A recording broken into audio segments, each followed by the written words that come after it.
Merhaba, iyi günler. Cumartesi günü İstanbul'da yaşanan katliamla ilgili görüşlerimi dile getirmek istiyorum. Böyle günlerde konuşmak, biz gazeteciler için konuşmak, yorum yapmak her zaman için zor olmuştur. Bunu hayatımın değişik dönemlerinde bizzat yaşadım. Özellikle büyük saldırıların ardından hep böyle anlar yaşanır. Herkes yorum bekler, değerlendirme bekler ama alelacele yapılan yorumlar çok risklidir. Her anlamda risklidir. Hem doğru bilgiyi ve serin kanlı yorumdan uzak olabilir, doğru bilgiden uzak olabilir. Normal şartlarda aslında bunu cumartesi gecesi evde pekala periskop üzerinden de bir şeyler söyleyebilirdim. Beklemeyi tercih ettim ama açıkçası bunun bir PKK saldırısı olduğunu tahmin etmiştim. Yalnız son dönemde özellikle Suriye'de Türk Silahlı Kuvvetleri ile IŞİD'in savaşının tırmanmasıyla birlikte az da olsa bir IŞİD ihtimali de vardı ve işin acayip tarafı zaten son dönemde Türkiye'de hangi saldırıyı kimin yaptığını kestirebilmek çok zor olabiliyor. Örneğin en son Diyarbakır'da TAK tarafından üstlenen, ki aslında TAK diye bir şey yok, birazdan onu bahsedeceğim, saldırıyı IŞİD kendi internet sitelerinden üstlenmişti. Böyle olaylar da olabiliyor. Şimdi zorluk şu, bu tür olaylarda, bu tür saldırılarda, katliamlarda genellikle hamaset öne çıkar, intikam duyguları öne çıkar, öfke öne çıkar, hiddet öne çıkar ve insanlar bunu gerçekleştiren kişileri bulmak, ulaşmakta zorluk çektikleri için onunla alakalı olduğunu düşündükleri, alakalı olabileceğini düşündükleri kişileri hedef gösterirler ki hep böyle oldu. Özellikle Kürt sorunu bağlamında yaşanan şiddet söz konusu olduğu zaman bu hep böyle olmuştur. Çok iyi hatırlıyorum, Türkiye'de bir dönem PKK'nın Güneydoğu'da askerlere yönelik saldırılarının tırmandığı bir tarihte, ki o sırada ben Vatan Gazetesi'nde yazıyordum ve NTV'de çalışıyordum. Çok yoğun bir şekilde çalışıyordum ve bu konularda çok yoğun bir şekilde yazı yazıyor ve yorum yapıyordum. Yaşanan saldırıların, peş peşe gelen saldırıların arasından birkaç gün hiçbir şey yazamaz oldum, yazmaz oldum, yazmak istemedim ve NTV'de de yayınlara bilerek çıkmadım. Bu sözün bittiği yer gibi laflara inanan birisi değilim. Söz hiçbir zaman bitmez. Nitekim o zamandan bu zamanda çok şey oldu. Sonunda bir gün bunu daha uzatmadım ve bir yazı dizisiyle, Vatan Gazetesi'nde bir yazı dizisi ve NTV'de bir televizyon yayınında, o zaman Can Dündar'ın yönettiği Neden programıydı. Orada esas olarak PKK'nın silahlı yöntemlerle bitirilmesinin imkansız olduğunu ve bu saldırılara karşı yapılan açıklamaların hiçbir kıymeti harbiyesi olmadığını söylemiştim. Ve bunu söylerken de açıkçası o zamanlar bugünkü kadar zor değildi biz gazeteciler için. Ama yine de belli bir riski vardı ve bu ilginç olan şöyle bir şey yaşadım. Onu paylaşmakta hiçbir sakınca görmüyorum. Benim bu yazı dizisinin ardından ve yanılmıyorsam başlık PKK'yı anlamaktı, yazı dizisinin başlığı. Ve NTV yayınlarının ardından o sırada Kara Kuvvetleri Komutanı olan İlker Başbuğ'un özel kaleminden beni aradılar ve Orgeneral Başbuğ'un benimle görüşmek istediğini söylediler. Çok şaşırmıştım ama tabii bir gazeteci merakıyla gittiğimde kendisiyle bayağı bir sohbet etmiştik. Daha sonra bu sohbeti cemaatçiler yayın yapıp beni hedef gösterdiler. O ayrı bir hikaye. Onu bir kenara koyalım. O tarihte gittiğimde şunu söylemiştim ki İlker Başbuğ'un artık subayına, neyse, yaveri ya da adını her neyse, beni niye çağırıyorsunuz? Ben sizin duymak istediğiniz şeyleri söyleyen birisi değilim dediğimde işte bunun için çağırıyoruz demişti ki çok anlamlı gelmişti bana. Artık böyle bir şansımız yok. Kimse duymak istemediği şeyler duymak istemiyor. Herkes, ülkeyi yönetenler kendi duymak istedikleri şeyleri istiyorlar. Özellikle biz gazetecilerden ve dolayısıyla bu sabah yapılan bir televizyon yayınlarında, adını vermek istemiyorum, arkadaşlarımızın, meslektaşlarımızın bütün bu saldırılardan HDP'yi bir şekilde sorumlu tutmaları gibi ya da sosyal medyada HDP'yi ve başka kişileri hedef göstermek gibi, hatta CHP'yi bile gösterebilenler oluyor. Basitlikler, ucuzluklar revaçta oluyor. Bunun dışında serin kanlı bir şekilde değerlendirme yapmaya çalışan insanların sayısı çok azaldı. Zaten büyük bir kısmı hapiste, bir kısmı ülkeyi terk etmek zorunda kaldı, bir kısmı da gazetecilik yapma imkanları ellerinden alınmış durumda. Şimdi böyle bir ortamda konuşmak çok zor ama zaten böyle bir ortamda konuşmak daha önemli. Zor olduğu için önemli. Aksi takdirde ortalığı tamamen savaş çığırtkanlarına, savaş kışkırtıcılarına bırakmak, intikam çığlıkları atanlara bırakmak, muhbirlere bırakmak söz konusu olur. Bunu yapmamaya çalışmak lazım. Elimizdeki imkanlar ölçüsünde Türkiye'de savaşın değil, barışın hakim olacağı bir atmosferin gerçekleşmesi için, ki çok o anlamda umutlu olmadığımız açık ama katkıda bulunmak lazım. Bu uzun girişin ardından öncelikle birkaç hususu vurgulamak istiyorum.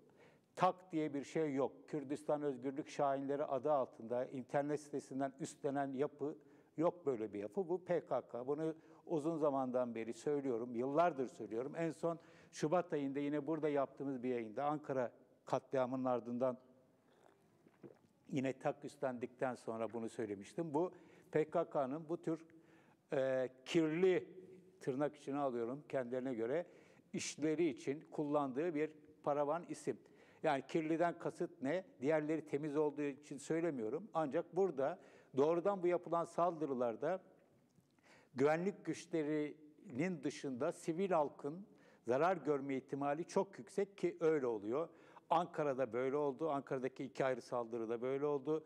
İstanbul'da daha önceki Vezneciler saldırısında böyle oldu. Diyarbakır'da en son saldırıda böyle oldu. Ve cumartesi günkü saldırıda da böyle oldu. Şimdi burada şöyle bir söylem var. Hedef polisti, hedef ya da Ankara'da daha önce olduğu gibi askeri servis aracıydı. Yok çeviç kuvvet polisiydi. Yok emniyet amirliği, emniyet müdürlüğü binasıydı. Orada sivillerin ölmesi irademiz dışındadır falan. Bunlar çok büyük bir yalan ve ikiyüzlülük. Böyle bir şey olmaz. Burada siz Vodafone Arena'nın orada 400 kiloluk patlayıcıyı bir araç içerisinde patlatıyorsanız, burada sayıca polislerin çok ölüyor olmasının bir anlamı yok. Bu hiçbir şekilde bunu meşru göstermez. Sadece ve sadece polisler ölmüş olsaydı da meşru değildi. Bunun altını özellikle çizmek istiyorum. Yani öyle bir saldırı gerçekleştirecektik ki, diyelim ki PKK burada, sadece Vodafone Arena'da ölenlerin hepsi polis olsun, ki şu anda da zaten ölenlerin 36 tanesi polis, 8'i, hayatını kaybedenlerin 8'i sivil. Bu bile bunu hiçbir şekilde meşru, makul, anlaşılır kılmaz.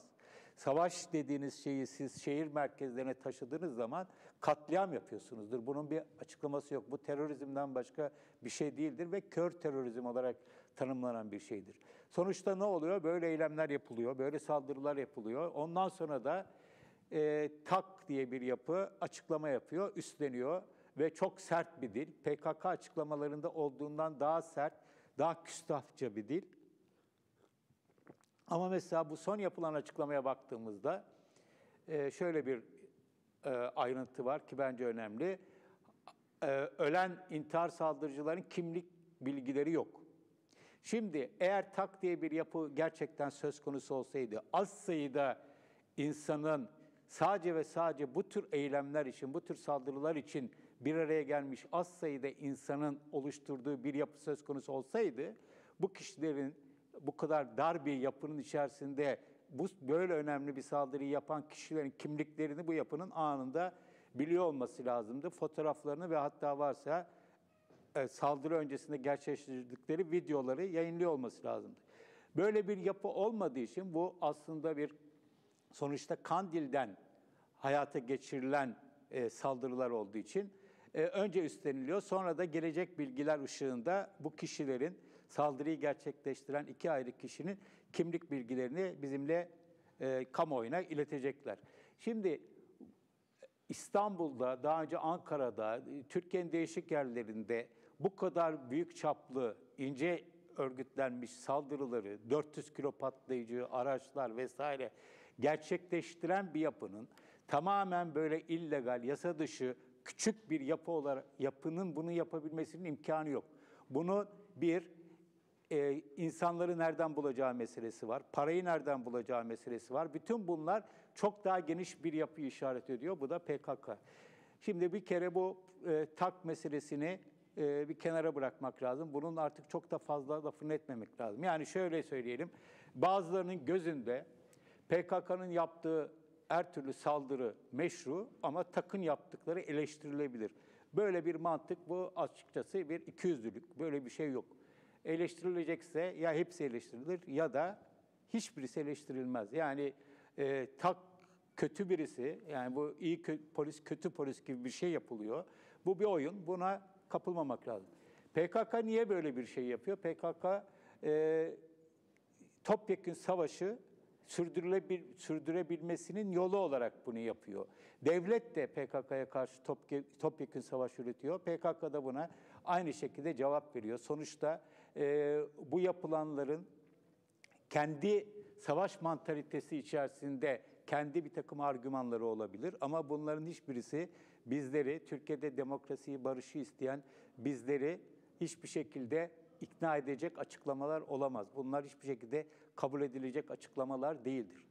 Ama buradan hareketle Türkiye'de tüm Kürt hareketini, belediye başkanlarını, parti yöneticilerini, milletvekillerini ve hatta daha da ileriye gidip her türlü sıradan Kürt yurttaşı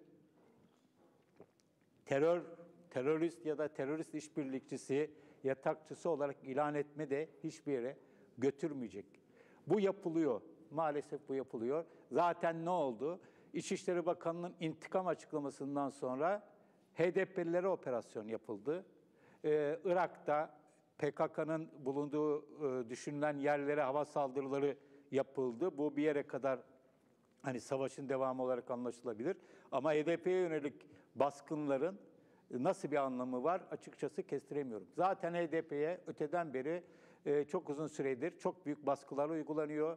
2 eş genel başkanı dahil olmak üzere 10 milletvekili içeride, belediyelerin neredeyse yarıdan fazlasına devlet el koydu. Belediye başkanları içeride, parti yöneticileri içeride.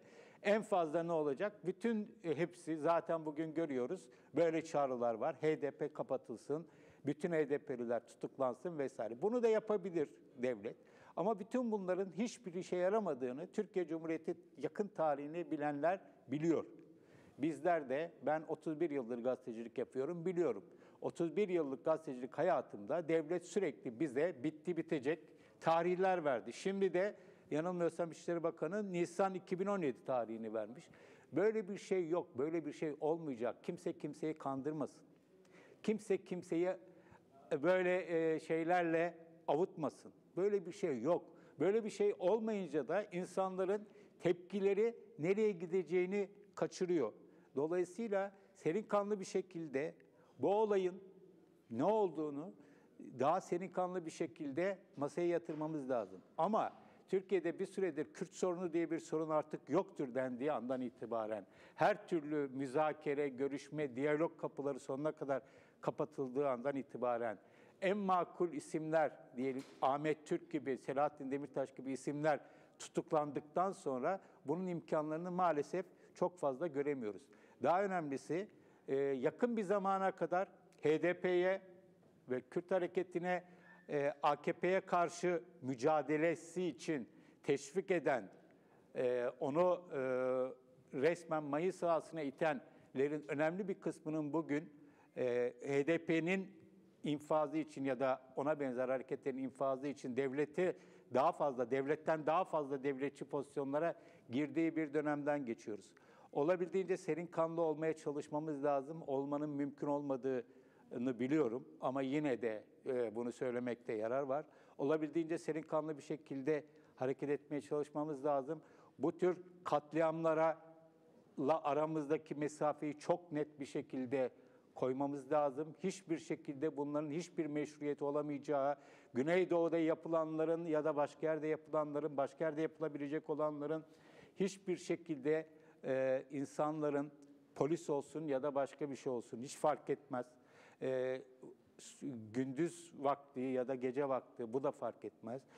Tamamen savunması insanların hayatlarının böyle acımasızca ellerinden alınması, bir kısmının sakat bırakılması, yaralı bırakılması ve bütün bir toplumun travmatik bir ortama sürüklenmesinin anlaşılabilir, makul görülebilir hiçbir yanı yok. Bu anlamda bu terör eylemlerine karşı çok net bir pozisyon almak lazım. Ama terör eylemlerine karşı net pozisyon alırken Türkiye'de demokrasiyi ve barışı isteyebilmek lazım. Aksi takdirde Türkiye'deki yıllardır süren bu savaş Türkiye'yi daha fazla yıpratır, daha fazla kayba yol açar ve kayıpların bir yerden sonra kimden daha fazla olduğunun hiçbir anlamı olmaz. Bunu yapabilir miyiz? Aslında yapabiliriz. Denendi, yakın bir zamanda denendi. Şu ya da bu nedenle artık bunun nedenlerini tartışmanın da bir anlamı kalmadı. Başarılamadı. Ama bundan sonra yapılamayacağı anlamına bu gelmiyor. Şu aşamada bunun çok mümkün olmadığının farkındayım. Ama özellikle biz gazeteciler, bu konuda görüş serdedenler, bu konuda haber yapanlar olabildiğince serin kanlı bir şekilde hiçbir tarafın, savaşan tarafların hiçbirisinin gazına gelmeden, onların tarihine gelmeden olabildiğince serin kanlı bir şekilde, sakin bir şekilde barış çizgisinden ve demokrasi, temel hak ve özgürlükler çizgisinden olayları ele almaya çalışmamız lazım. Bunun zor olduğunu tekrar biliyorum. Zor olduğu için daha önemli, daha cazip aslında. Bunu yapmaya çalışmak lazım. Şimdilik söyleyeceklerim bu kadar. İyi günler.